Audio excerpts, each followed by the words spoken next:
Cette rencontre internationale constitue une véritable plateforme d'échange pour repenser et transformer les systèmes éducatifs face aux défis du monde contemporain.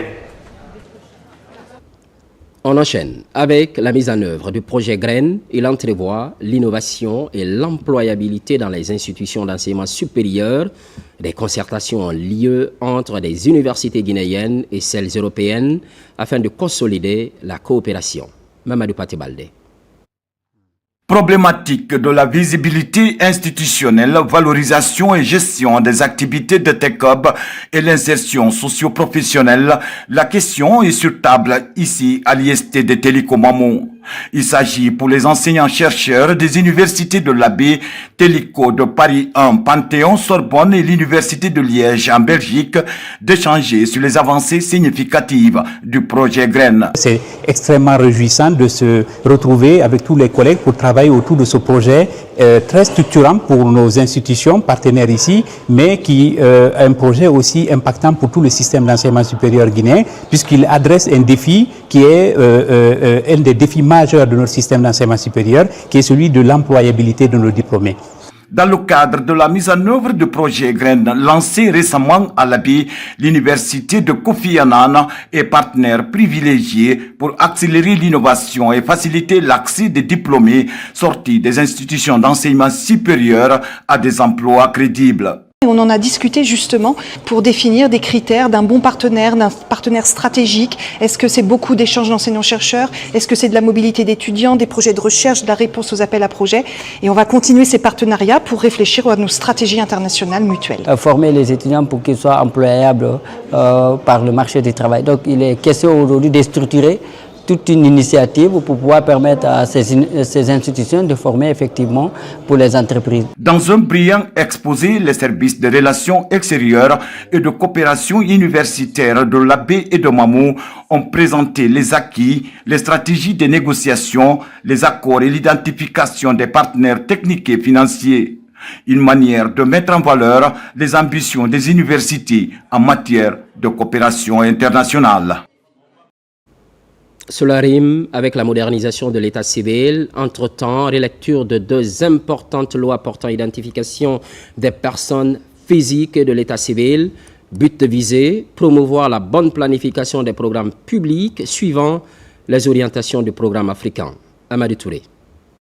Il s'agit, à travers cette retraite de Kindia, de procéder à la relecture et à la validation technique des avant-projets de textes d'application des lois portant identification des personnes physiques et de l'état civil. L'initiative s'aligne sur les orientations du programme africain d'amélioration accélérée de l'enregistrement des faits d'état civil et de l'établissement des statistiques vitales de l'état civil en vue de mettre en place un système d'état civil et d'identification des personnes physiques en République de Guinée. La coordination nationale du PNRAVEC demeure pleinement engagée à coordonner ce processus pour la mise en place d'un système fiable, inclusif et moderne à l'effet d'attribuer légalement un numéro personnel d'identification à chaque citoyen. Le programme s'articule autour de 5 composantes qui sont la révision du cadre juridique, l'organisation structurelle de l'état civil, l'opérationnalisation du recensement et des centres d'état civil et la digitalisation des actes d'état civil et l'identification. On ne peut pas faire les politiques publiques sans pour autant avoir des statistiques fiables. Donc ce recensement permettra désormais à l'État guinéen d'avoir des statistiques fiables, d'avoir les données fiables et d'avoir aussi des registres d'état civil dans toutes les zones concernées. Nous remercions le gouvernement guinéen à travers le PNRAVEC pour l'organisation inclusive de cet atelier qui permet au PTF de comprendre les questions d'identité de la population, mais surtout des enfants. Et nous restons disposés, en tant que PTF, à accompagner le processus tout au long jusqu'à sa finalisation, surtout pour la vulgarisation au sein des communautés.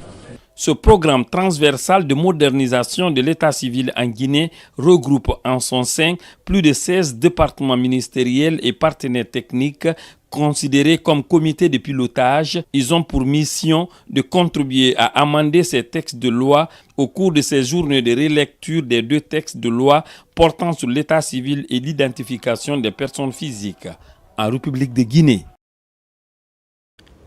Pendant ce temps, au Centre national de surveillance et de police des pêches, tenu du conseil d'administration, il est essentiellement question de définir les priorités de l'institution pour les mois à venir. Autre chose, et non des moindres, la mise en œuvre rapide des décisions prises. Algassi Mouba. Réunis autour du président du conseil, les membres du conseil d'administration du CNSP ont examiné plusieurs points clés à l'ordre du jour. Gouvernance, fonctionnement interne et perspectives d'action ont été au cœur des échanges.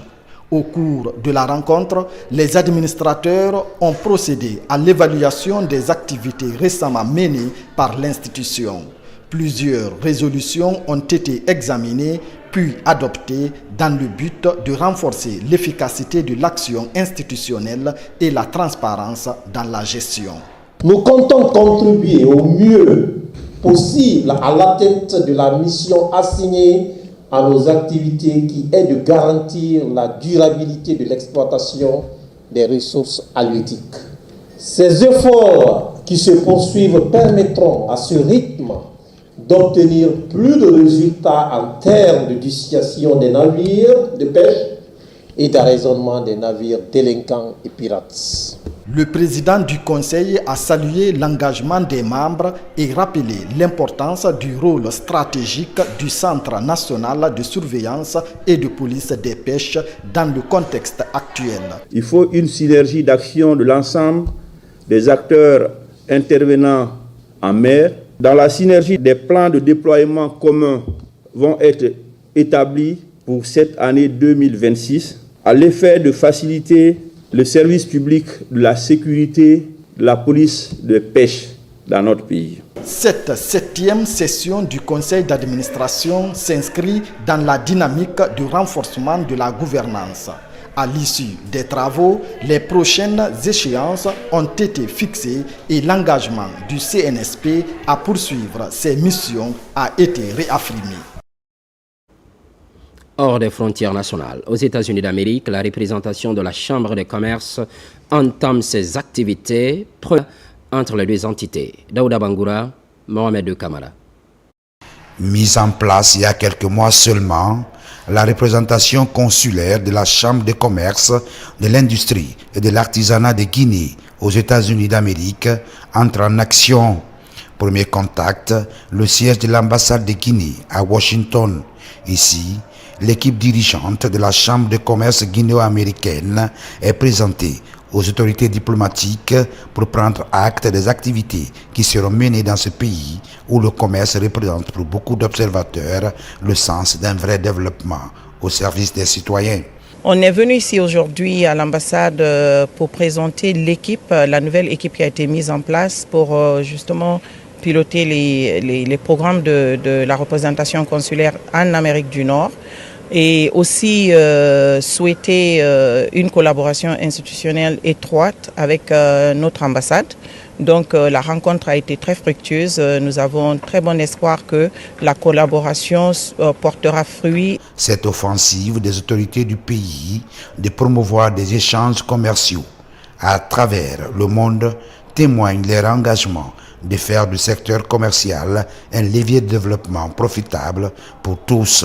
Je saisis l'occasion pour remercier la Chambre nationale de commerce, d'industrie et de l'artisanat de la Guinée à travers son président qui nous a fait confiance et qui nous a donné cette mission de représenter la Chambre en Amérique du Nord. L'une des démarches de la Chambre de commerce, de l'industrie et de l'artisanat de Guinée à travers l'implantation de ces représentations partout dans le monde est de donner une visibilité aux activités commerciales. Retour au Bercail, cap sur cette tournée dans les différentes communes de Conakry. La gouverneure sensibilise les citoyens et les autorités municipales. Sensibilisation axée entre autres sur le respect de la loi pour une meilleure gestion des collectivités. Moussa Bangoura Quintessence. La gouverneure de la ville de Conakry à la rencontre des citoyens de la capitale. Après les 6 premières communes, c'est au tour des 7 autres municipalités de recevoir la présidente du conseil de ville. Les échanges ont porté sur le respect des lois de la République, l'assainissement et la décentralisation. Comment accompagner le président dans ses projets de développement? C'est de respecter les lois. C'est en respectant les lois, les décisions que le gouvernement prendra. C'est ce qui nous amène à prôner le développement que nous attendons tant en regardant les autres pays. Dans ces différentes communes, autorités locales et citoyens. Elle sensibilise à chaque occasion de ses sorties les populations de Conakry, les interpeller encore à la responsabilité des questions de propriété, des questions d'assainissement, leur dire que chacun doit être impliqué. L'assainissement, c'est la question de tout le monde. Chacun doit prendre ses responsabilités. Chacun doit balayer devant chez soi. Je demande à la population vraiment de bien écouter, comprendre le message véhiculé par Madame la gouverneure, mais aussi vraiment de se renforcer par rapport à l'assainissement de ce pays et la politique sociale. Parlant de la quiétude sociale dans la cité, la gouverneure Mawasila interpelle les citoyens de Conakry à privilégier la paix et le vivre ensemble, toute chose qui favorise l'unité d'action pour le développement de la nation. Santé à présent, CHU Donka, comme bac de l'association des enfants du Noma, c'est pour développer la chirurgie maxillofaciale en Guinée. Cette fois-ci, les interventions sont à dimension sous-régionale. En témoigne la présence des spécialistes et des patients venus d'autres pays africains. Korn Ousmane Gallo a veillé au grain. Reportage. 5e pilier du programme Simandou, la santé et le bien-être sont au cœur des priorités du chef de l'État. Au CHU Donka, symbole de la refondation dans le système de santé, l'arrivée de la mission humanitaire Les Enfants du Noma traduit pour la Constitution canadienne une réelle volonté de faire de ce CHU un pôle d'excellence sous-régional en chirurgie maxillofaciale. La particularité de la mission aujourd'hui, c'est qu'il y a vraiment plusieurs pays et c'était un souhait de tous les deux et de TAC Donka qui nous accompagne pour ça, puisqu'on a à la fois sur les patients et à la fois sur les médecins présents, donc vraiment plusieurs pays représentés. Il y a bien sûr l'équipe locale de Guinée, il y a l'équipe malienne, du Sénégal et de Côte d'Ivoire, le professeur Arnaud Salem. L'autre spécificité de cette mission, c'est que pour la première fois, j'insiste bien pour la première fois, nous allons faire la microchirurgie. C'est une autre possibilité de former localement les jeunes dans cette technique. Elle consiste à prélever des lambeaux vascularisés ailleurs, particulièrement au niveau du tibia, pour ramener au niveau de l'indébule. En situation de vulnérabilité, les patients bénéficiaires des soins sont venus de tout le pays. Reçu par le ministre de la Santé, le président de l'association Les Enfants du Noma a apprécié la qualité des infrastructures au CHU Donka et souligné sa volonté d'aller plus loin dans l'accompagnement de la Guinée. À l'hôpital Donka, on est extrêmement bien équipé, extrêmement bien reçu et on a entamé un programme de collaboration avec les chirurgiens guinéens. Et on voudrait être le centre de référence de la chirurgie maxillofaciale et du Noma en Guinée, dans ce magnifique hôpital. L'hôpital national Donka a une mission non seulement d'excellence.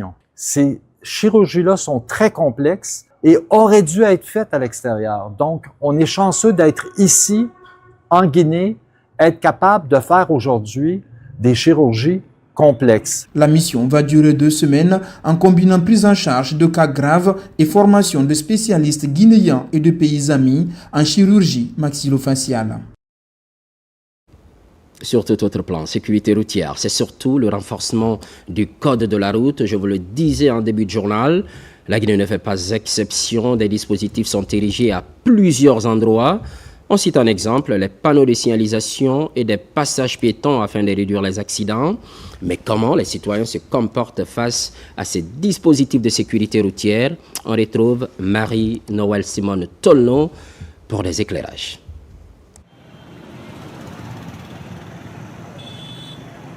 À Conakry, de nouvelles voiries sont construites et plusieurs autres sont refaites avec des normes du code de la route accompagnées des éléments de signalisation routière parmi lesquels le feu tricolore situé aux intersections des routes régule le passage en fonction des règles.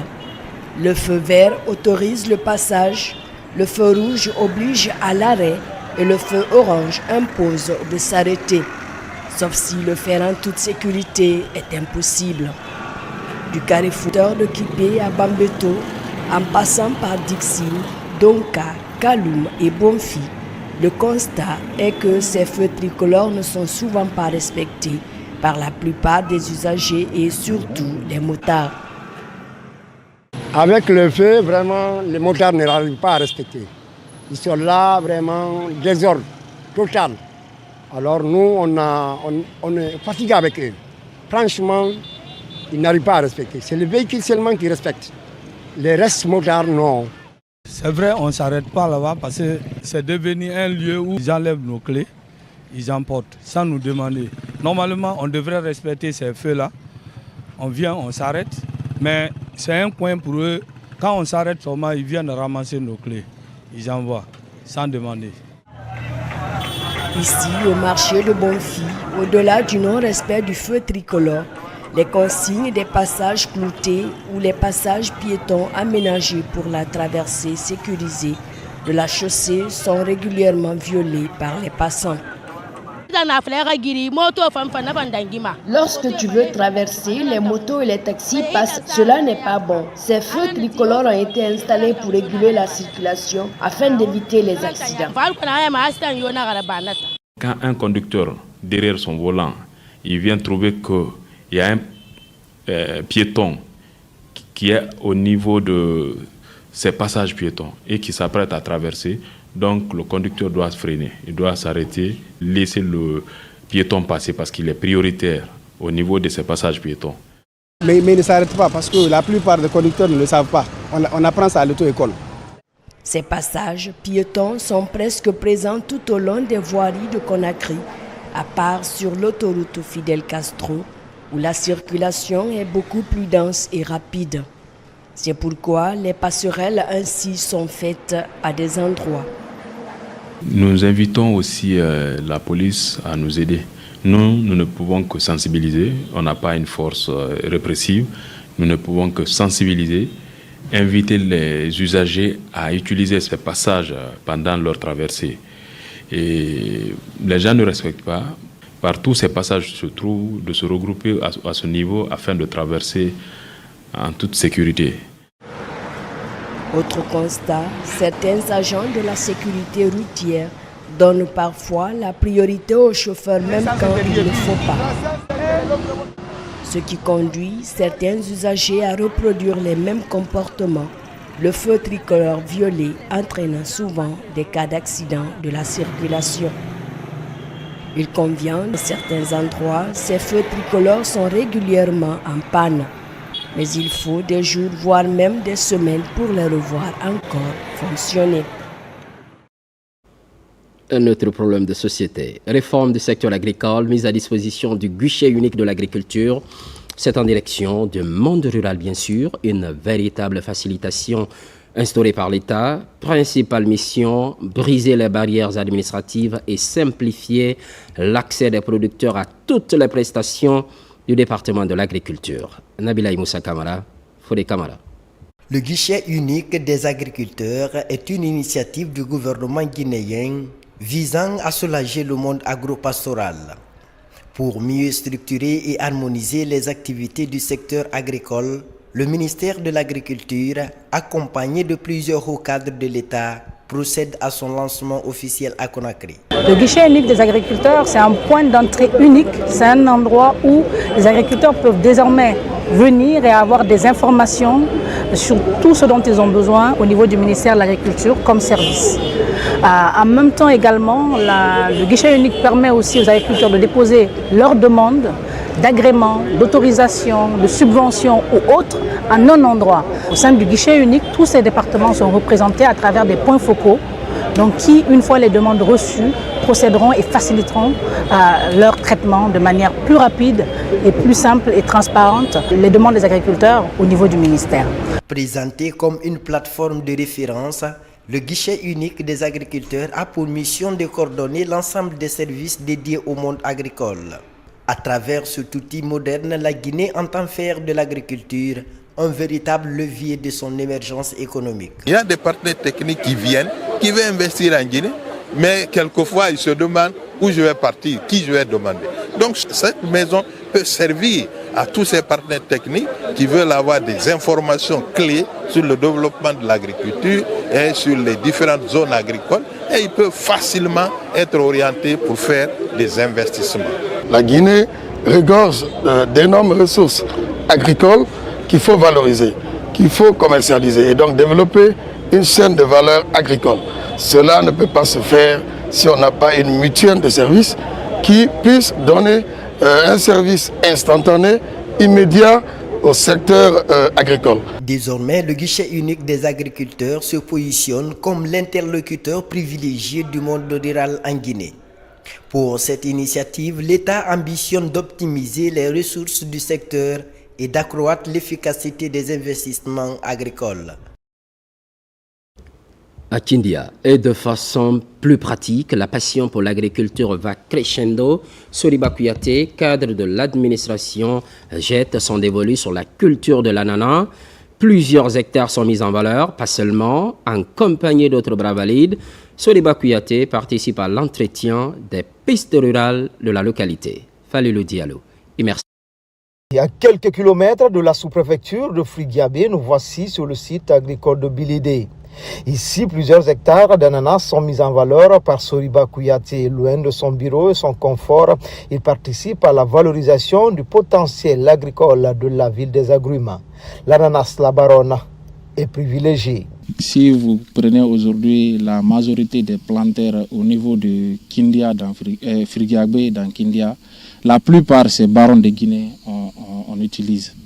Donc moi-même dans mon sang ici c'est Baron de Guinée. Donc ça a une très grande importance tant au niveau de la nutrition, au niveau de la santé et tant d'autres. En plus d'être une activité génératrice de revenus, c'est une histoire familiale qui est ainsi perpétuée par la mise en place d'une industrie d'agrobusiness dont l'histoire a démarré en 2021 et qui emploie de nos jours plusieurs jeunes de la localité. Ce n'est pas dit de rester au bureau, c'est de venir au champ, venir sur le terrain et aider aussi la population pour aider le président de la République, M. Mamadi Doumbouya. Pour faciliter l'écoulement des différentes productions au sein de ce grenier agricole, une mobilisation citoyenne est initiée pour entretenir cette piste rurale.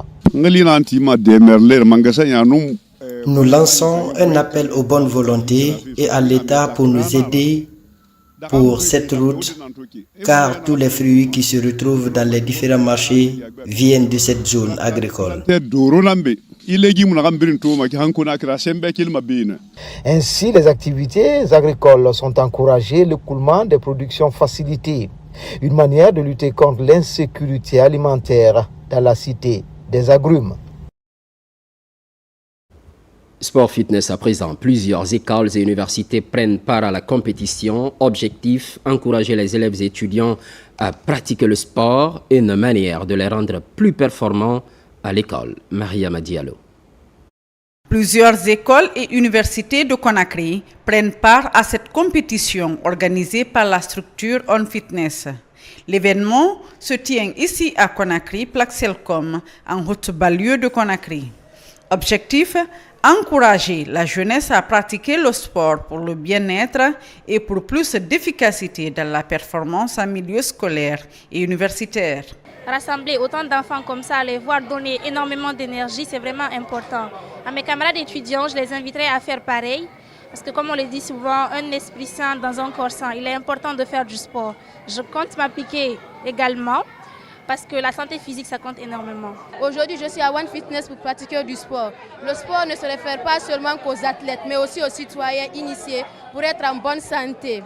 Au quotidien, nous faisons le sport pour éviter les maladies. Ça nous prévient des maladies. Le sport est une médecine préventionnelle. Ce lancement s'est effectué en présence des encadreurs, élèves et étudiants des différentes écoles et universités concernées par cette compétition qui crée l'émulation entre les participants. Ces activités qui se mènent ici vont dans le sens de l'amélioration de la santé de nos enfants. Également, ça nous permet d'avoir, disons, un résultat escompté. Parce que l'éducation va avec le divertissement, des fois. C'est une façon de sensibiliser, d'aider et d'accompagner non seulement les encadreurs, les élèves, les étudiants et surtout la jeunesse de cette localité à exercer les activités sportives. Cette initiative pourrait permettre à